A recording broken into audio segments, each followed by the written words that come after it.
And not just for the normal reasons of public speaking, although that's there too. But it's also because I want to say something meaningful, and I've been overwhelmed by the enormity of what is happening right now. And there's a particular set of circumstances which have also been feeding into my confusion and denial. And that is because the last time that I stood on this stage, it led to a 3-year legal battle, culminated in London's High Court, in which it felt like I was on trial for my life, because I was. My career, my reputation, my finances, even my home was on the line. All because I came here to warn you that I didn't think democracy was going to survive the technology that you're building, however incredible it is. In fact, I was the person who almost didn't survive, and pretty much everything that I was warning about is now coming true. I can't sugarcoat it. It's a bit of a head fuck. I have a lot of emotions about coming here, and Ted also, I suspect, is feeling them too. But what actually I finally realized yesterday is that the denial and the confusion that I've been feeling is maybe what you're feeling too. I felt powerless for a really long time. So if that's what you're feeling, I get it. But we have to act now. My alarm system is ringing again. There are things that we can do. In my case, I survived, and you will too, but it's by learning how to fight back.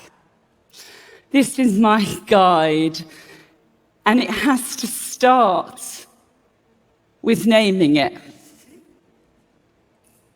It's a coup. I know you probably don't want to hear that, and especially here, but we can't fight it if we can't see it, and we can't see it if we don't name it.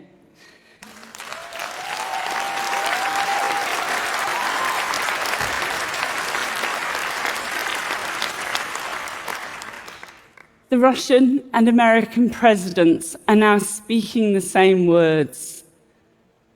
They are telling the same lies. We are watching the collapse of the international order in real time, and this is just the start. Coups are like concrete. When they stop moving, they set. It is already later than we think. This image, some of you in this room might know these people. I call it tech bros in hostage situations. It's a message to you. This is Putin's playbook.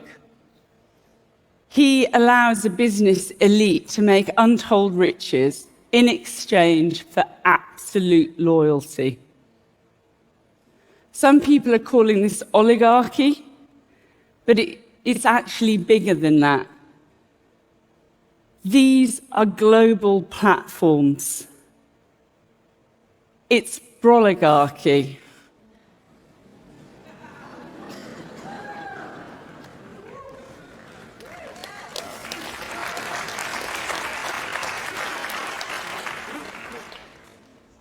There is an alignment of interests that runs through Silicon Valley to what is now a coming autocracy.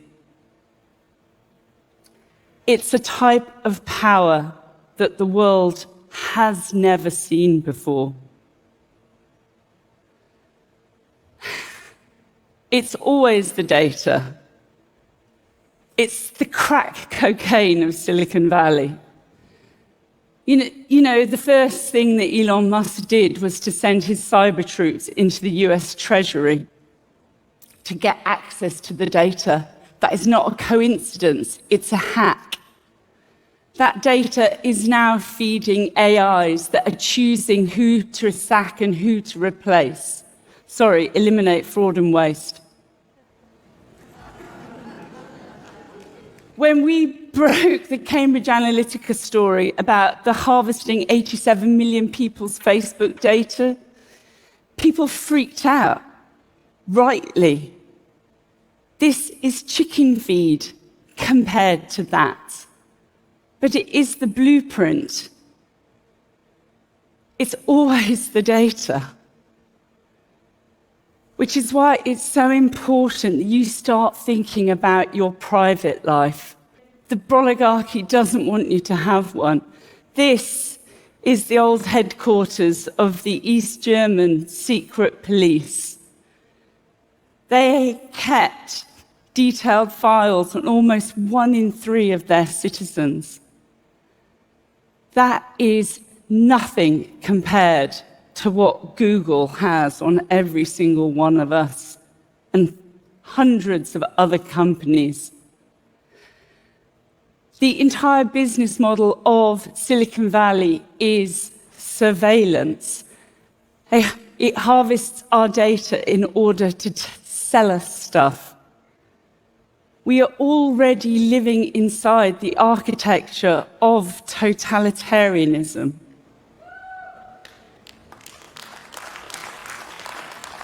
It may not have been deliberate, but we now have to start acting as if we live in East Germany and Instagram is the Stasi.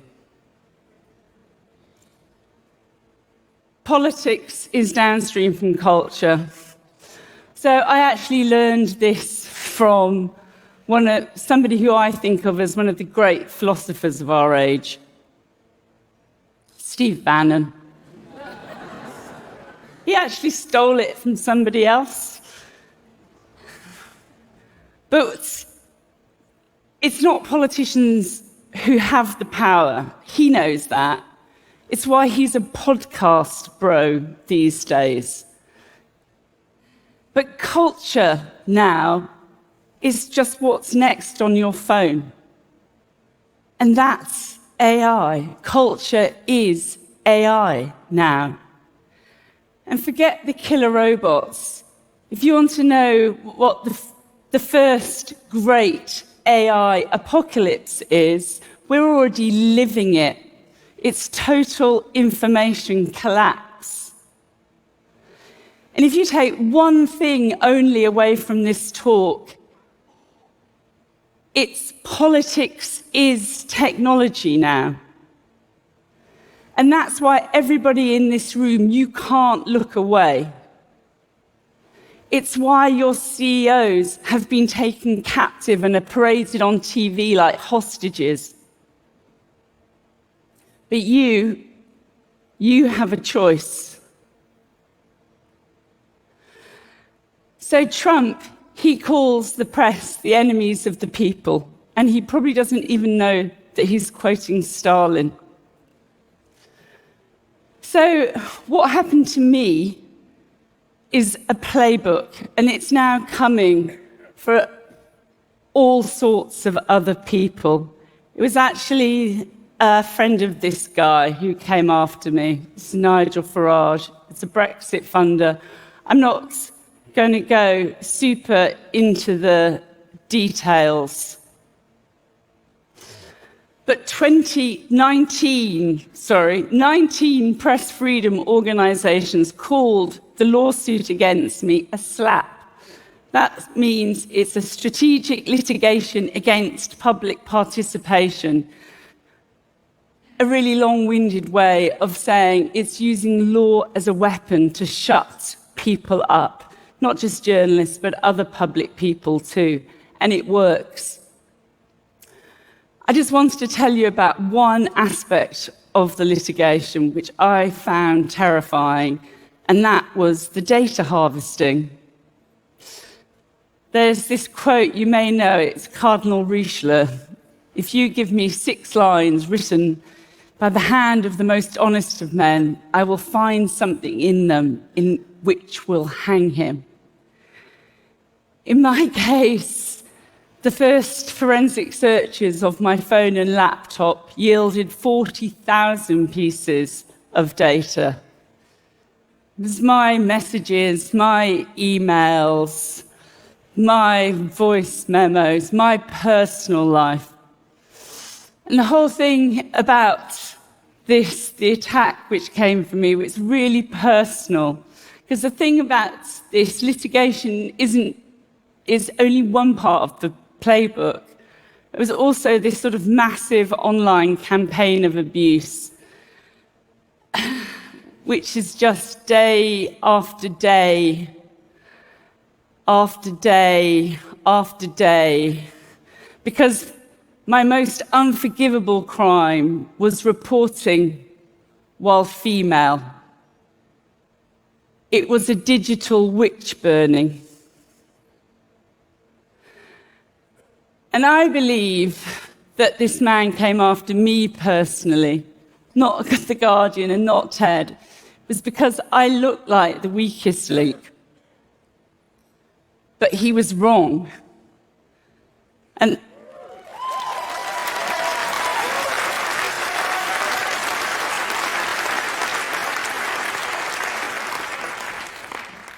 "30,000 people rose up to support me. They contributed almost £1 million to a legal defence fund because they saw a bully trying to crush me and they would not let it stand. And it always makes me emotional when I think about that. I just heard somebody was saying the camera person, I don't know where they are, contributed. This whole talk is actually my gratitude towards everybody who did that. But it's also why I know about what we have to do next.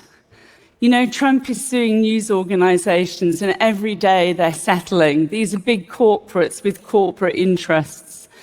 Not everybody can stand up to power, but there are people who are doing it, and we can support them. We have to have each other's backs right now, because we are the cavalry now. You know, this is really important to me, but I spoke to a UK libel lawyer before this talk. I want to say that there is an awful lot of facts set down in a High Court judgment, and we're actually taking the case now to the European Court of Human Rights. We're testing the UK on its laws around freedom of expression. So look after facts. You'll miss them when they've gone. This is Wayback Machine. Give them money. They're trying to preserve the internet as it's being deleted day by day.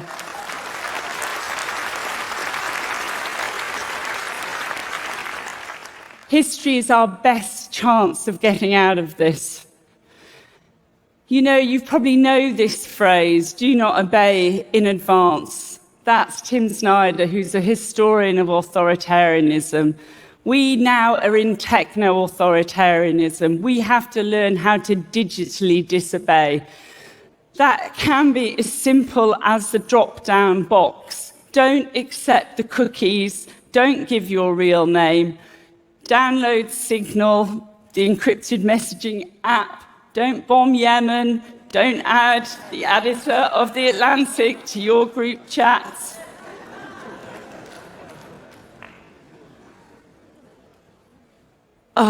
Don't experiment on children.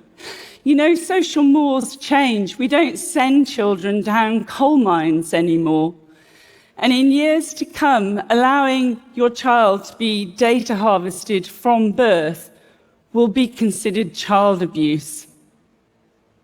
You didn't know, but now you do. Privacy is power. And we have more of it than we think. I had this little epiphany yesterday in which I realized actually the moments when I felt most powerless were the moments that I felt I was actually most powerful. It was because my journalism had impact. They want us to feel powerless. That's the plan. There is so much, though, that we can learn from people who've been through this before. Alexei Navalny, the leader of the Russian opposition, he always talked about a beautiful Russia of the future. He painted a vision. There is a beautiful internet of the future, free from corporate capture and data tracking. We can build it. It is going to take a movement, but we can learn from movements that there have been before us. This is my colleagues and I on strike in December because my news organisation, The Guardian, decided to sell our corner of it, The Observer, the Sunday title. And it was a battle we really didn't need at this time, and we didn't actually win. But, you know, you can't win every battle, but you definitely won't win if you don't fight.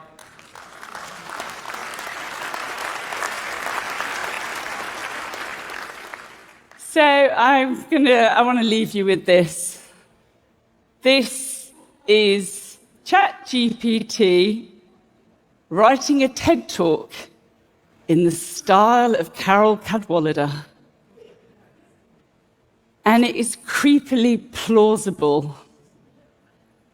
But what it doesn't know, because AI is actually as dumb as a rock, is that I am going to turn to Sam Altman, who is coming here, a TED speaker, and say that this does not belong to you.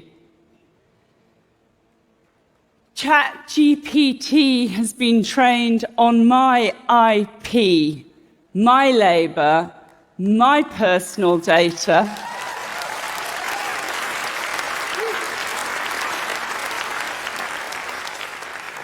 And I did not consent. You know, The Guardian has effectively got rid of more than 100 journalists. We actually leave the building next week. And shortly afterwards, it signed a syndication deal with OpenAI. Or as I think of it, it married its rapist. But I do not consent. And while we still have copyright laws in my country, UK government is trying to tear them up at the moment in order to suck up to Silicon Valley and Trump. But while we have them, use them. Because what is happening to my industry is happening to yours too. And it's more than theft. It's a violation. Data rights are human rights.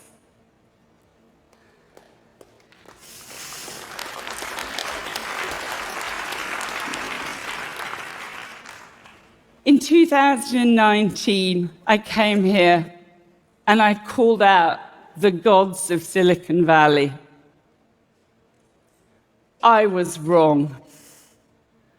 Sam Altman, Mark Zuckerberg, Elon Musk, you are not gods. You are men and you are careless.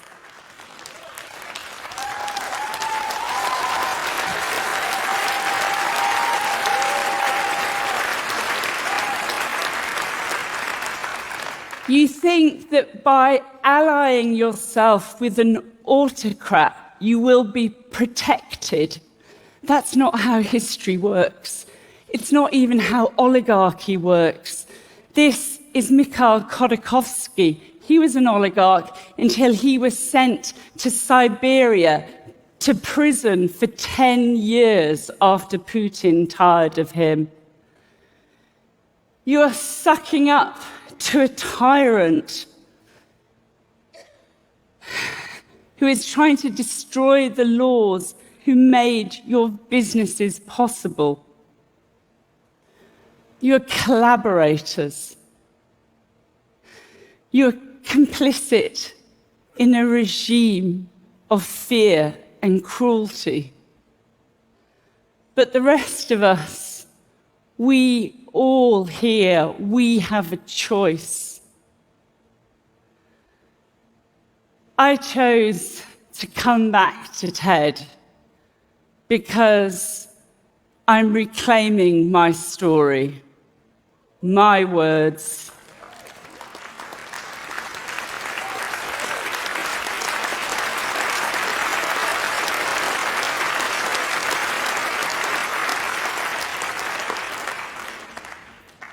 We are not powerless. The 30,000 people who supported me proved that we are not powerless.